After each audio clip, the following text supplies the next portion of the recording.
In environmental services, one of our primary responsibilities is the city's transportation system and streets. I'm really excited to be able to talk to you about our Hitting the Streets program.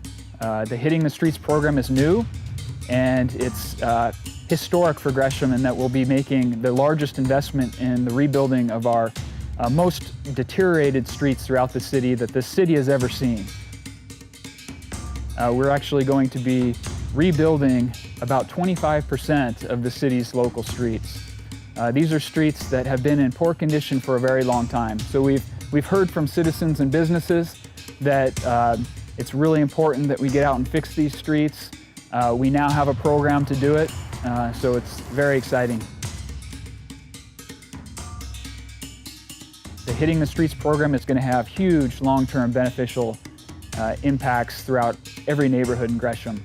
But there will be short-term delays and impacts to citizens and businesses along these particular streets that are getting reconstructed. We really appreciate your patience, and here's to better streets throughout Gresham in the future. Thank you.